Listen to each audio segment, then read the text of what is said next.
আপনারা অন্যান্য এলাকায় জামাত এলাকা বাদ দিয়ে অন্য এলাকায় একটু খোঁজ দিয়ে দেখবেন যে কয় টাকা মানুষ পেয়েছে। কিন্তু এই টাকা আমি 2000 লোকের কাছে পাঠাইছে, 1000 করে টাকা। যেহেতু গরিব গরিব মানুষ, তারা ওই দিন বাজার করতে পারবে না, ওই দিনে তাদের খাওয়া দাওয়া হবে না বাচ্চা কাচ্চার। ওই জন্য অন্তত কমপক্ষে 1000 টাকা যদি দেওয়া যায় তাহলে 2000 টাকা দিলে ভালো হতো, কিন্তু লোক কমে যেত, অর্ধেক হয়ে যেত। এই কারণে 2000 লোক, প্রথমে 1000, পরে বার 1000। আমাদের পলিসি হলো এই, জিনিসপত্র আমার যা জিনিস আসে, সরকার তো এখনো কেবল দাঁড়িয়েছে। দেশ আমাদের আকণ্ঠ ঋণগ্রস্ত দেশ। আমি আমার ভাষণে বলেছি যে 30 লক্ষ কোটি টাকা এই গভর্নমেন্ট এখন ঋণী।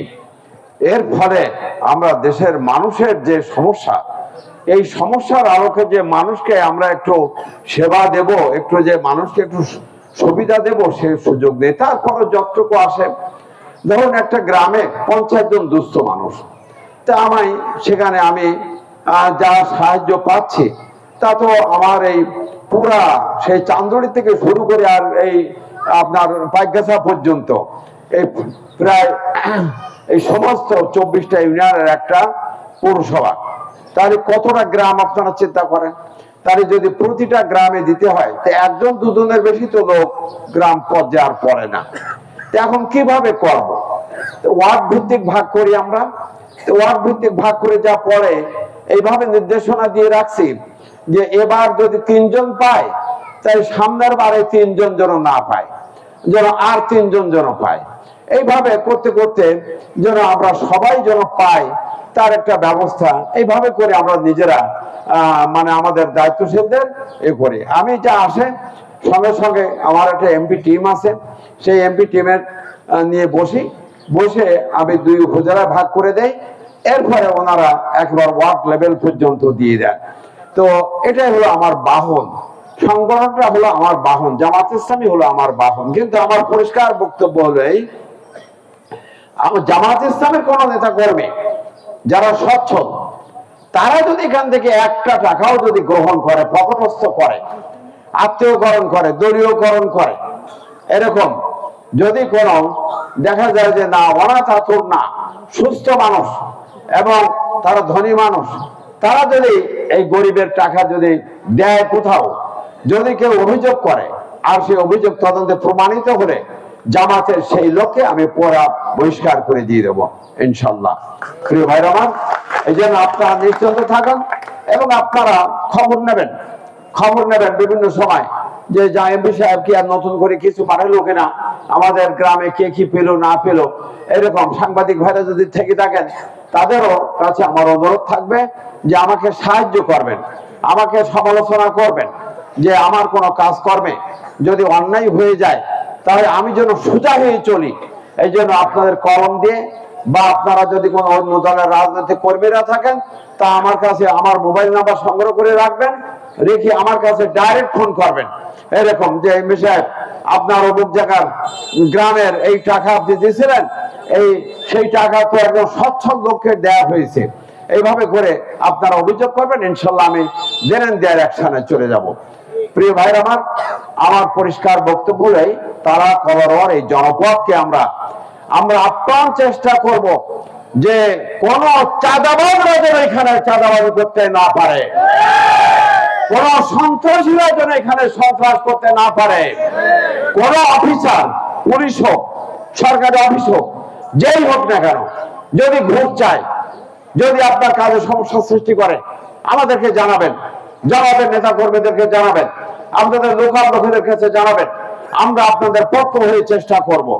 কোন ঘুষখোর অফিসার, সে যেই হোক, তাকে আমরা এখানে টিকতে দেবো না ইনশাল্লাহ। তার বিরুদ্ধে আমরা আন্দোলন শুরু করে দেব, তাকে এখান থেকে আমরা অপসারণ করব, চেষ্টা করব। এই তারা খবর আবহাওয়ার জনগণকে এই যাবতীয় অন্যায়, অবিচার, অত্যাচার, পাপাচার, যত শোষণ, জম, নির্যাতন, নিষ্পেষণের বিরুদ্ধে আমরা রুখে দাঁড়ানোর জন্য আমরা আপনাদের ভোট নিয়েছি, আপনাদের দায়িত্ব নিয়েছি। প্রিয় ভাইরা আমার, 5টা বছর আপনারা আমাকে দায়িত্বশীল করেছেন, আপনারা আমাকে আপনাদের খাদেম বানিয়েছেন। আমি চেষ্টা করব এই 5 বছর আমার জীবনপণ দিয়ে চেষ্টা করে আপনাদের খেদমত করার জন্য। প্রিয় ভাই আমার, আমি জান প্রাণের চেষ্টা করছি। এখন আপনারা আপনাদের সামনে পরিষ্কার না, আপনারা নিশ্চয় পার্লামেন্ট দেখেন। আমি পার্লামেন্টে গত একটা দিন মাত্র পার্লামেন্ট মানে কামাই করে এসে তার এলাকায় আসছি, আমার বাড়ির কোনো কাজের জন্য না, আমার এলাকার জন্য, আমার তারা কৃষি অফিসের সেখানকার কৃষি উপকরণ বিতরণের জন্য, কলার কৃষি অফিসে কৃষি উপকরণ বিতরণের জন্য, এইভাবে করে আর সব সময় পার্লামেন্টে থাকতে হয়।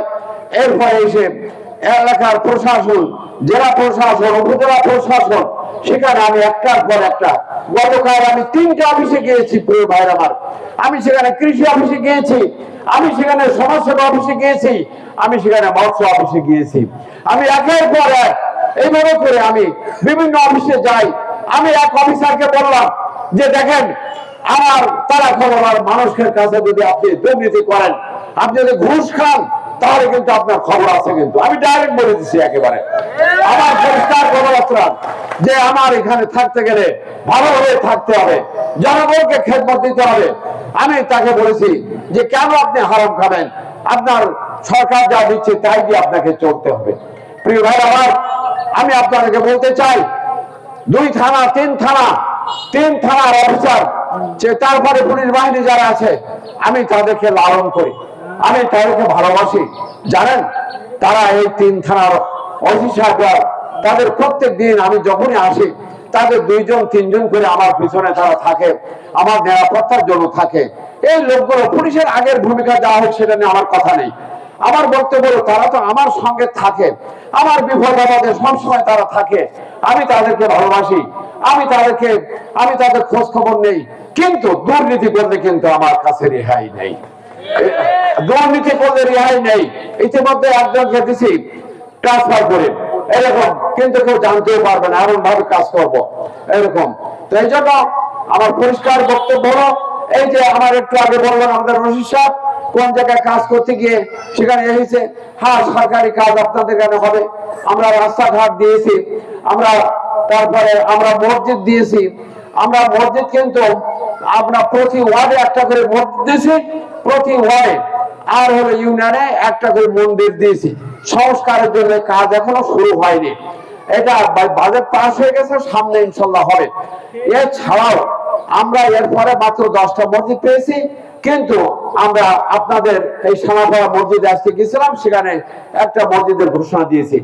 বিষয়টা এরকম, আমাদের পলিসিটা এরকম যে আপনারা আমাদের কাছে আসবেন, অনাবরত সুপারিশ করবেন, এমপি সাহেবের বাড়িতে হাঁটতে হাঁটতে পায়ের চামড়া মানে পায়ের জুতো ক্ষয় হয়ে যাবে, এই নীতিতে আমরা বিশ্বাসী না।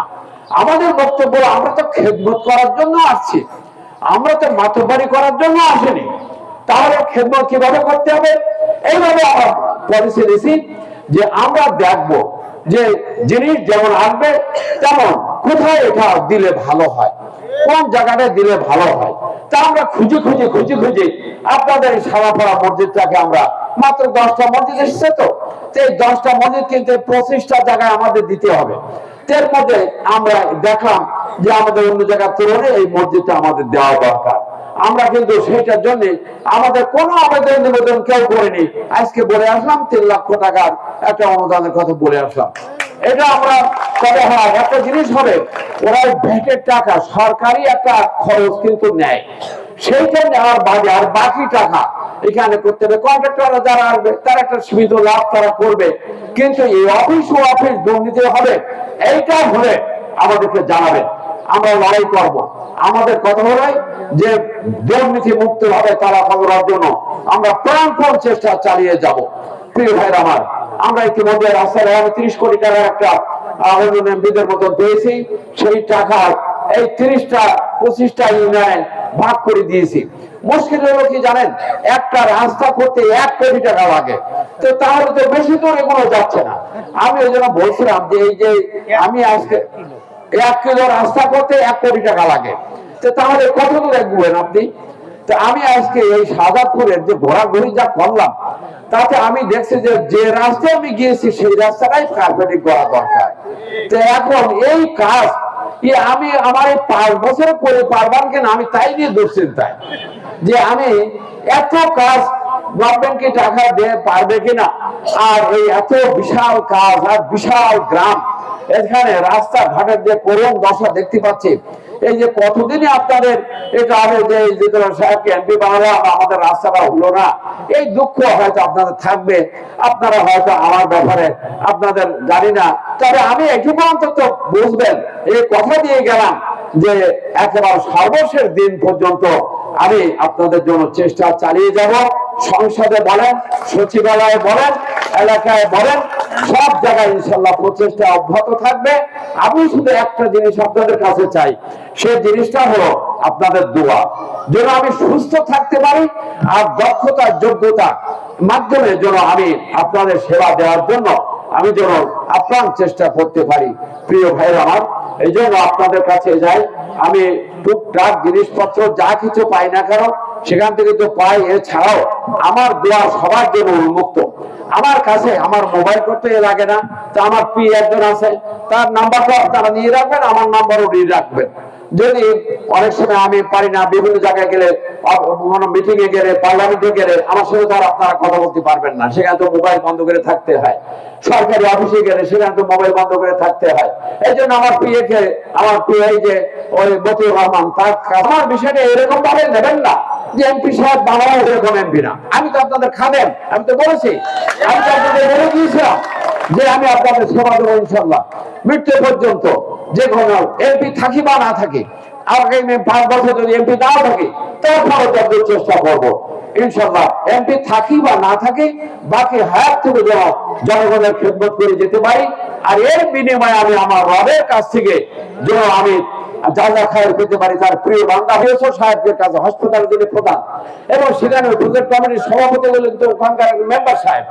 তাহলে এই মেম্বার চেয়ারম্যান যদি আপনারা ভালো না দিতে পারেন, আগামী নির্বাচনে সৎ লোক, যোগ্য লোক যদি, এবং যারা জনগণের হক জনগণের কাছে পৌঁছাবে এরকম লোক যদি আপনি না দিতে পারেন, তাহলে আমি যাই আনি না কেন ওনাদের হাত দিয়ে দিলে ওনারা তো মারিং গার্ডিং করে সেই সব পকেটে ঢুকাই ফেলবে।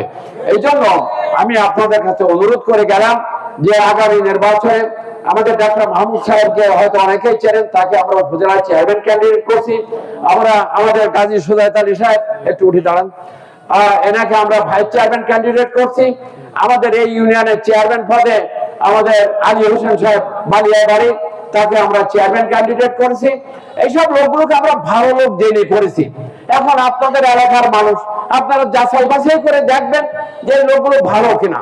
দেখেন, আমি কিন্তু আমার নির্বাচনী মিটিং এ বলতাম যে আমার চেয়ে যদি ভালো লোক থাকে এই তারা তাকে আপনারা ভোট দেবেন। আমি কিন্তু এই কথা বলতাম, কিন্তু আপনারা আমাকেই ভোট দিয়ে পাস করালেন। তা ঠিক তদ্রুপ আমি যে জামাত ইসলামের স্টেজে থেকে বলতেছি ভালো লোক দেবেন, যদি আলী হোসেনের চেয়ে, গাজী সুজাতের চেয়েও যদি ভালো লোক পান, সৎ লোক পান, তাকে ভোট দেবেন। আমার দরকার হলো ভালো লোক, যে গরিবের হক যেন সে নিজে মেরে না খায়, যে এলাকার রাস্তাঘাটের টাকা পকেটের কাছ থেকে যেন সে ঘুষ খেয়ে যেন আমার রাস্তাটা নষ্ট করে না দেয়, এবং সেখানে দুর্বল মানের কাজ যেন আমার না হয়। প্রিয় ভাই আমার বক্তব্য, আমি 2 নম্বর লোক না, আমি 1 নম্বর থাকার চেষ্টা করি, এবং আমার কাজ হবে 1 নম্বর। আমি জানপ্রাণের চেষ্টা করি মানুষের কল্যাণের জন্য। আমার সঙ্গী সাথী আপনারা 1 নম্বর দিকে লোক দেবেন, এটা হলো আপনাদের দায়িত্ব। কেন নির্বাচন করে আপনারা ভালো লোক যেটা দেবেন ইনশাআল্লাহ তাকে নিয়ে আমি চলতে পারবো, যে দলেরই হোক, জামাত ইসলামী হোক বা অন্য দলের হোক। আপনি ভালো লোক দেখবেন যে পয়সা খাবে না, ঘুষ খাবে না, জনগণের হক নষ্ট করবে না, যে সৎ সততার পথে চলবে, এমন লোকদেরকে আপনারা ভোট দিয়ে আগামীতে যেন আমার সঙ্গী করে দেবেন।